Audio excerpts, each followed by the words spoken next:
नमस्कार। अनलाइन क्लासमा म गोविन्द पौडेलको तर्फबाट यहाँबाट स्वागत छ। बीबीएस फर्स्ट इयर क्लास 12 तथा एमबीएस थर्ड सेमिस्टर अन्तर्गत हामी क्याश फ्लो स्टेटमेन्ट च्याप्टरमा छौँ र यस च्याप्टरको डाइरेक्ट मेथडबाट मैले स्पेसिमेन अर फर्मेट चाहिँ सकेका थिएँ र सँगसँगै आज म यहाँहरूसँग एउटा इक्जाम्पल लिएर उपस्थित भएको छु र अघि भने जस्तै सबै लेभलहरूका लागि उपयोगी किसिमको क्वेसन छ, तसर्थ यसलाई चाहिँ राम्ररी विचार गर्नु होला। अब हामी क्याश फ्लो स्टेटमेन्टको अपरेटिङ एक्टिभिटिज क्याल्कुलेसन गर्नतर्फ लागौँ। यो क्वेसनलाई मैले यहाँहरूसम्म राख्दैछु। ओपनिङ ब्यालेन्स र क्लोजिङ ब्यालेन्स गरेर ब्यालेन्स सिटका डिफ्रेन्ट आइटमहरू यहाँ दिएको छ। त्यस्तै हामीलाई इन्कम स्टेटमेन्ट पनि दिएको छ हैन। तसर्थ सबभन्दा सुरुमा हामी calculation of cash flow from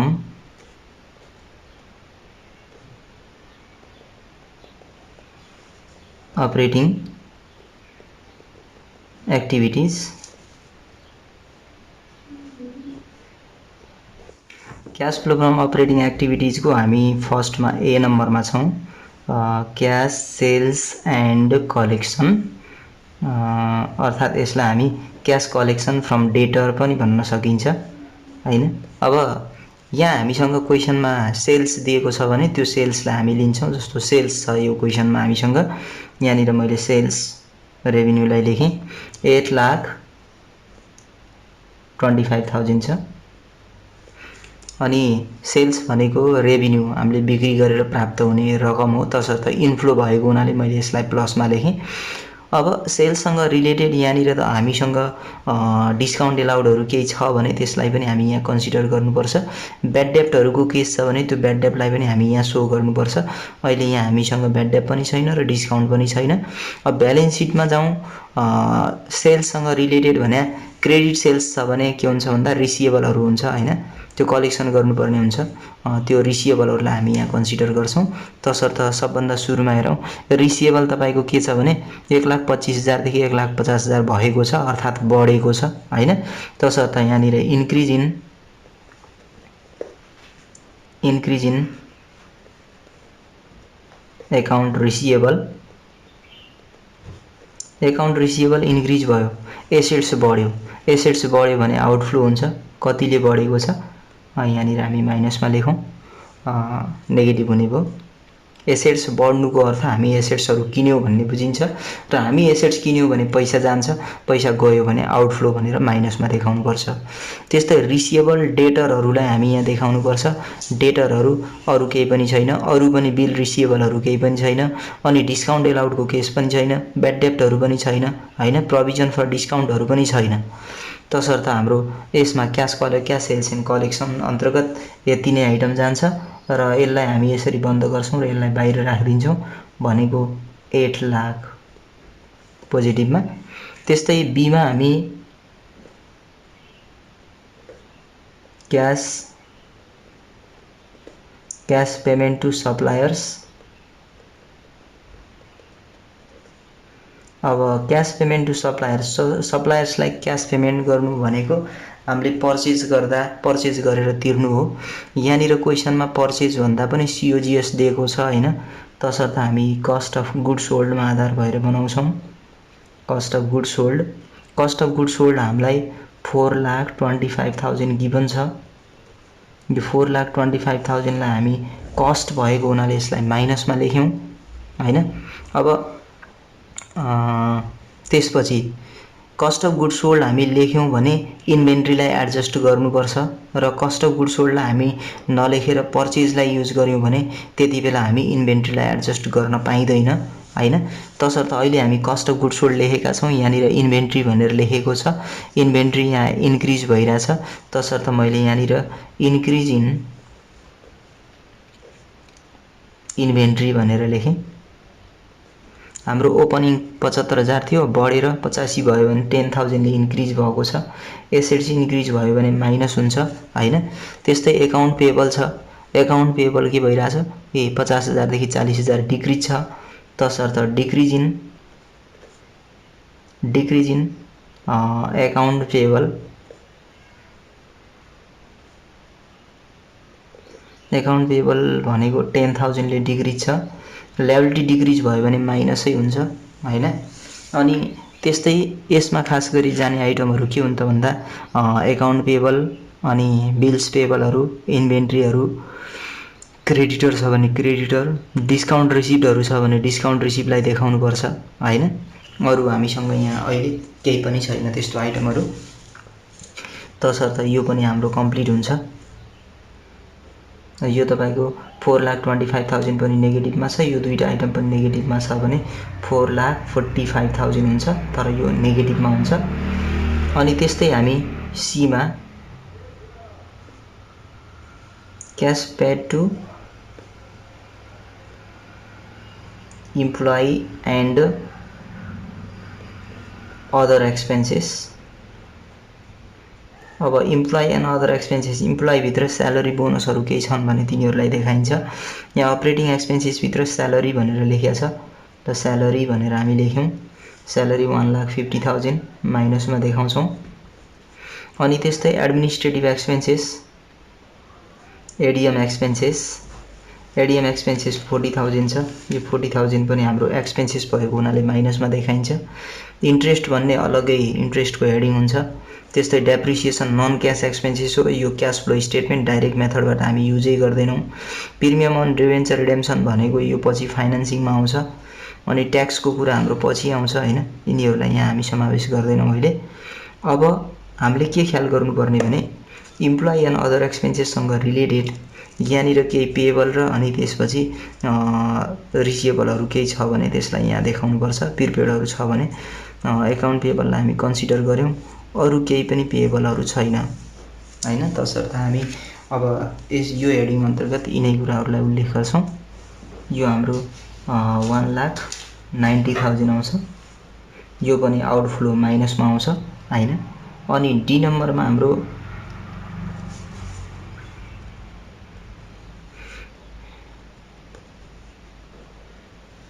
cash payment for interest and tax, दुईटै हामी इन्ट्रेस्ट र ट्याक्सलाई अलग अलग गराउनु सबभन्दा राम्रो हुन्छ भनेका छौँ। तर मैले यहाँ के भयो भने इन्ट्रेस्ट र ट्याक्सलाई एकै ठाउँमा अस्ति फर्मेटमा पनि लेखेको थिएँ, तसर्थ मैले यहाँ एकै ठाउँमा नै समावेश गरेर सल्युसन गरिदिन्छु। पछि अलग अलग लेख्ने कसरी हो त त्यो पनि म तपाईहरुलाई अरू क्वेसनहरू गर्ने बेलामा अलग्गै बनाएर पनि देखाउँला हैन। अब हामीलाई अहिले क्वेसनमा दिएको छ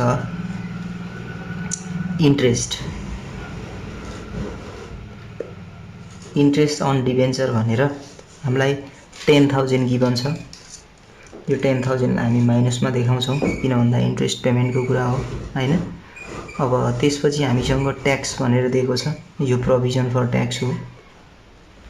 ट्याक्स हामीलाई 25,000 गिभन छ, यो पनि एक्सपेन्सेस हो, यसलाई पनि हामी माइनसमा राख्छौँ। अब यहाँ ट्याक्स र इन्ट्रेस्ट बाहेक अरू आइटमहरू यहाँ यससँग सम्बन्धित अरू छैन। तर माथि हेरौँ, प्रोभिजन फर ट्याक्स भनेर दिएको छ, इन्ट्रेस्टको छैन हैन। प्रोभिजन फर ट्याक्स भन्ने बित्तिकै ल्याबिलिटी हो, प्रोभिजन ल्याबिलिटी हुन्छ भन्नाले ल्याबिलिटी साइडको आइटम्स।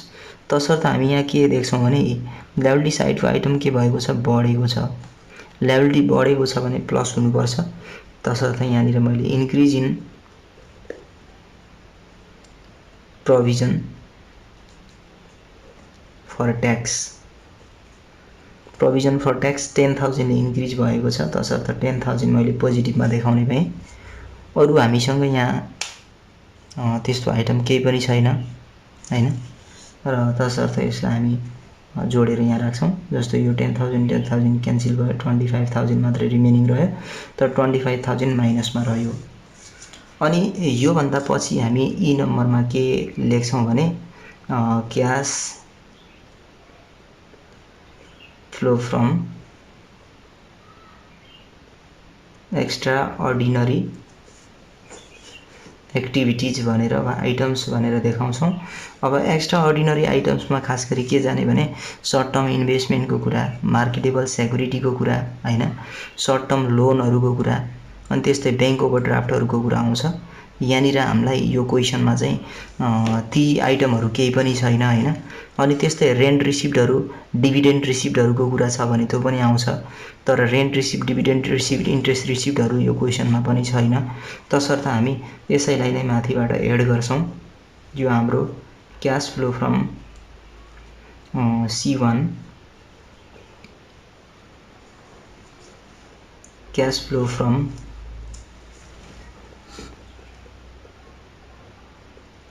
अपरेटिङ एक्टिभिटिज आउँछ। यो अपरेटिङ एक्टिभिटिज कसरी आउँछ भने माथिदेखि A plus B plus C plus D plus E हामी यीसम्म सबै जोड्छौं हैन। अनि त्यो जोडेर हामी cash flow from operating activities निकाल्छौं।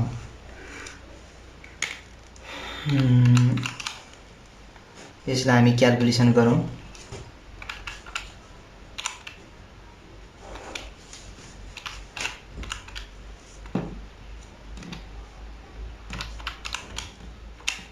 यसरी क्याल्कुलेसन गर्दा हाम्रो cash flow from operating activities 1,40,000 आउँछ, तर यो 1,40,000 पोजिटिभमा छ। दोस्रो स्टेपमा हामी इन्भेस्टिङ एक्टिभिटिजमा जान्छौं। Calculation of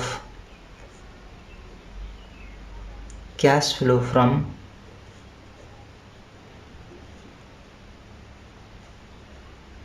investing activities. अब इन्भेस्टिङ एक्टिभिटिजमा हामी इन्भेस्टमेन्टसँग रिलेटेड ट्रान्ज्याक्सनहरू आइटम्सहरूलाई मात्रै राख्छौं। इन्भेस्टमेन्ट भन्ने बित्तिकै हाम्रो यो फिक्स एसेटसँग सम्बन्धित र इन्भेस्टमेन्ट नै तिनीहरूलाई यहाँ देखाउनु पर्ने हुन्छ। र यो क्वेसनमा अहिले हामीसँग यहाँ फिक्स एसेट्समा प्लान्ट एन्ड मेसिनरी छ, तर अरू त्यस्तो इन्भेस्टमेन्टहरू केही पनि देखिएको छैन हैन। तसर्थ हामी यहाँनिर इन्भेस्टिङ एक्टिभिटिज निकाल्दा पहिले त हामी यहाँ यो प्लान्ट एन्ड मेसिनरी चाहिँ इन्क्रिज भएको छ या डिक्रिज भएको छ हेर्नुपर्छ। प्लान्ट एन्ड मेसिनरी 1,50,000 देखि तपाईको 3,25,000 इन्क्रिज भएको छ हैन। तसर्थ यहाँनिर हामी पर्चेज अफ प्लान्ट एन्ड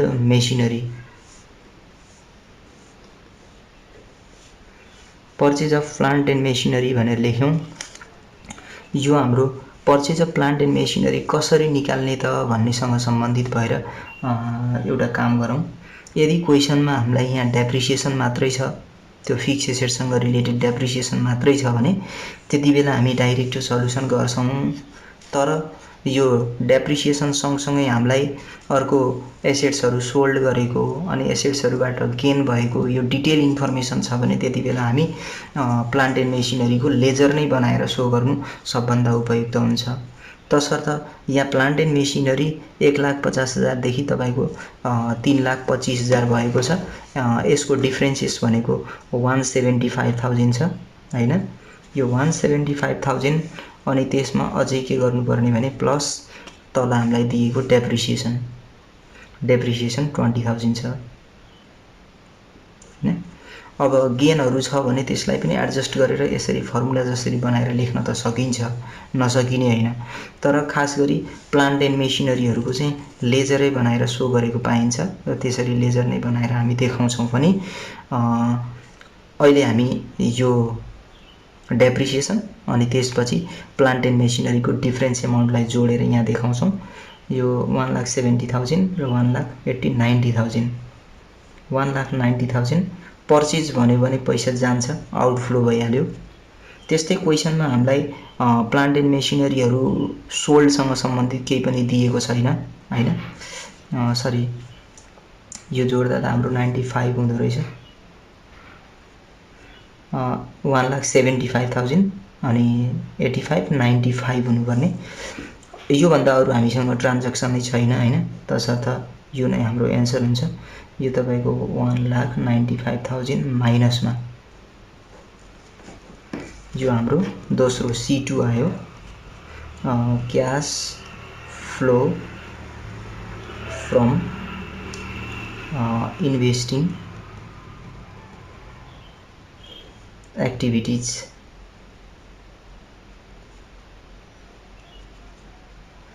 त्यसै गरेर हामी यो भन्दा पछि फेरि थर्ड स्टेपमा calculation of cash flow from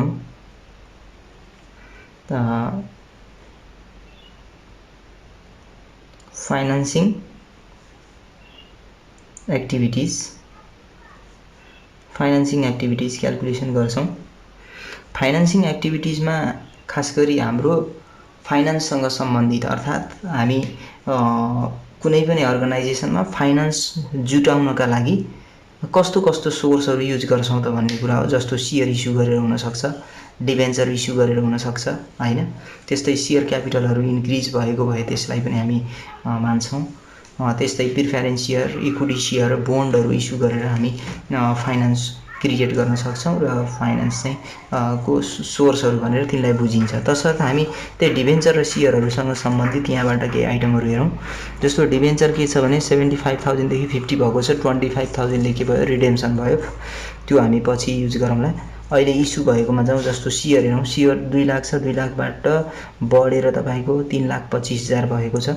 तसर्थ यो इस्यु भयो हैन, इस्यु अफ शेयर इस्यु भएको छ 3,25,000 भनेपछि 1,25,000 भयो। शेयर इस्यु गरे भने पैसा आउँछ। त्यस्तै शेयर प्रिमियम इन्क्रिज छ हैन, increase in share premium, increase in share premium भनेको तपाईको यो 20,000 देखि 32,500 भएको छ। भन्नुको अर्थ 12,500 हुन्छ हैन। यो पनि इन्क्रिज भएको हुनाले प्लसमा लेख्यौं हामी। अनि शेयर क्यापिटल पनि लेख्यौं, शेयर प्रिमियम पनि लेख्यौं। अरु हामीसँग एउटा डिभेन्चर छ पेमेन्टमा हैन। डिभेन्चरलाई पनि देखाउनु पर्यो हामी। रिडेम्सन अफ डिभेन्चर भन्नु पर्यो, घटेको छ रिडेम्सन अफ डिभेन्चर। अब यहाँनिर डिभेन्चर रिडेम्सन गर्दाको प्रिमियम पनि दिएको हुनाले मैले विथ प्रिमियम लेखिदिएको छु। भन्नुको अर्थ डिभेन्चर सुरुमा हामीसँग 75,000 थियो, अहिले बाँकी चाहिँ 50,000 छ। भन्नुको अर्थ 25,000 चाहिँ रिडेम्सन गर्यौं। त्यो 25,000 रिडेम्सन अफ डिभेन्चर भयो। विथ प्रिमियम भनेको हुनाले प्रिमियमलाई हामी यसमा एड गरिदिन्छौं, 5,000 एड गर्यौं र यसरी एड गर्दा हाम्रो यो 30,000 हुन्छ। 30,000 रिडेम्सन भएको हुनाले तिरिएको बुझिन्छ र यसलाई हामी माइनसमा देखाउँछौं। त्यस्तै क्वेशनमा हामीलाई डिभिडेन्ड पेडहरु छ भने त्यो डिभिडेन्ड पेडहरुलाई पनि समावेश गर्नुपर्छ। जस्तो यहाँनिर पर्पज प्रोभिजन फर डिभिडेन्ड भनेर दिएको छ हैन। डिभिडेन्ड पेड भनेर हामीलाई 50,000 गिभन छ र डिभिडेन्डसँग सम्बन्धित अरु इन्फर्मेसन केही पनि छैन। यो पनि हाम्रो आउटफ्लो नै मानिन्छ। यसरी यी ट्रान्ज्याक्सनहरुलाई हामी एडलेस गरेर यहाँनिर हामी C3 भनेको cash flow from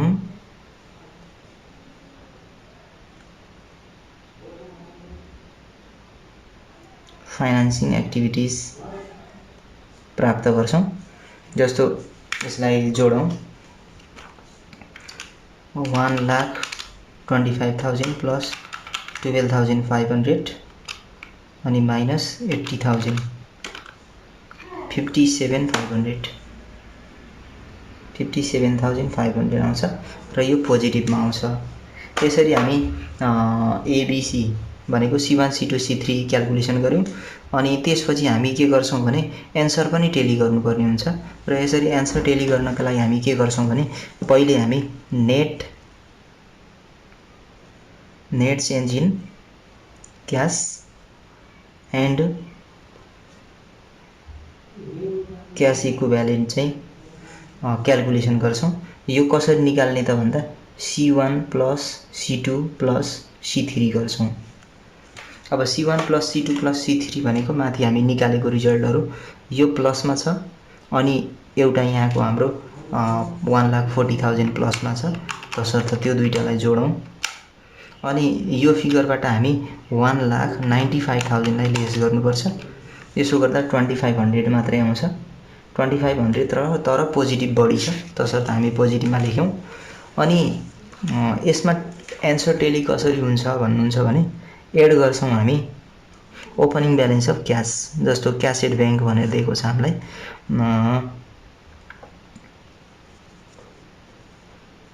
opening balance of cash भनेर। क्यासको ब्यालेन्स हामीलाई कति दिएको छ 50,000। यो 50,000 लाई माथिको नेट चेन्जसँग जोड्छौँ हामी, अनि यो आउने रिजल्ट जुन छ यो क्लोजिङ क्यास ब्यालेन्ससँग चाहिँ बराबर आउनुपर्छ।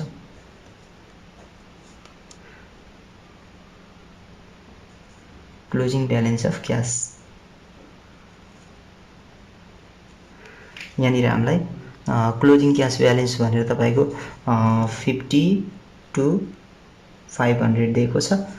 यो पनि दुईवटा जोड्दा हाम्रो त्यति नै आउँछ। यसरी हामी आजको क्लासमा क्याश फ्लोसँग सम्बन्धित एउटा इक्जाम्पल सल्युसन गऱ्यौँ। यति भन्दै यहाँहरुसँग आज म बिदा हुन्छु। हस्त नमस्ते।